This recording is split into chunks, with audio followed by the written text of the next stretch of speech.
The Little Red Wagon. A heartwarming story from Willow Creek, Pennsylvania, 1908. The first rays of sunlight touched the rooftops of Willow Creek as the village slowly came to life. Smoke curled from chimneys. Roosters crowed across the valley. And somewhere in the distance, the whistle of the morning train echoed through the hills. On the edge of the village stood the Parker family's farmhouse. Every Saturday morning, 9-year-old Ben Parker pulled his little red wooden wagon down the dirt road. It wasn't an ordinary wagon. His grandfather had built it by hand from oak wood when Ben was just 3 years old. The paint had faded. One wheel squeaked. The handle was worn smooth. But to Ben, it was the greatest treasure in the world. Every week, he filled it with fresh vegetables, apples, eggs, and warm loaves of bread that his mother baked before sunrise. Then he walked to the village square to help families who couldn't travel to the market. Old Mrs. Carter always smiled when she saw him. "You've become stronger since last spring," she laughed. Ben grinned as he handed her a loaf of bread. "My father says, helping others makes you stronger." Mrs. Carter placed a shiny penny into his hand, then quietly slipped it back into her basket when she wasn't looking.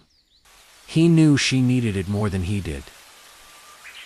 One windy afternoon, dark clouds rolled across the sky. Rain began to fall. As Ben hurried home, one wheel of the Little Red Wagon struck a large stone. The wagon tipped over. Apples rolled into the muddy road. Eggs cracked. Bread became soaked with rain. Ben sat quietly beside the broken wagon. Tears filled his eyes. He wasn't crying because of the food. He was crying because his grandfather's wagon had split down the middle. When John Parker arrived with the horses, he found Ben sitting silently beside it. John placed a hand on his son's shoulder. "It's only wood," he said gently. Ben shook his head. "It isn't just wood. It reminds me of Grandpa." John smiled softly. "I think he would understand." That evening, after supper, someone knocked on the farmhouse door, then another and another. When Mary opened the door, nearly the entire village stood outside. The blacksmith carried his toolbox. The carpenter carried fresh oak boards. Mrs. Carter held a basket of apples. The baker carried warm bread. Even the school children had brought small jars filled with pennies they had saved. "What is all this?" Mary asked. The blacksmith smiled. "We heard about Ben's wagon." The carpenter stepped forward. "No child who helps an entire village should lose his wagon." The barn became a workshop. Lanterns glowed late into the night. Hammers echoed through the cool autumn air.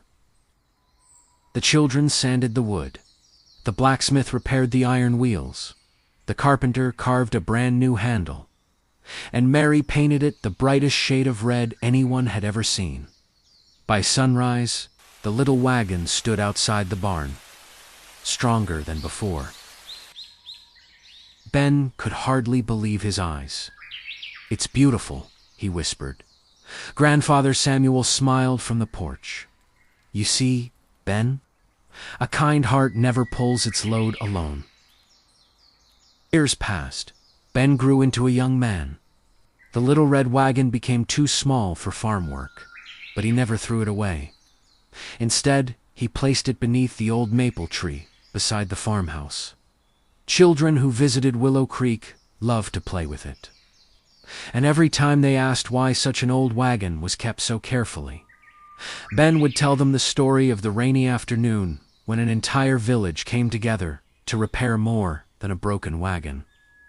They repaired a little boy's heart, because in Willow Creek, neighbors weren't just neighbors, they were family. And sometimes, the smallest wagon carries the biggest memories. A community grows stronger when every hand is willing to help another.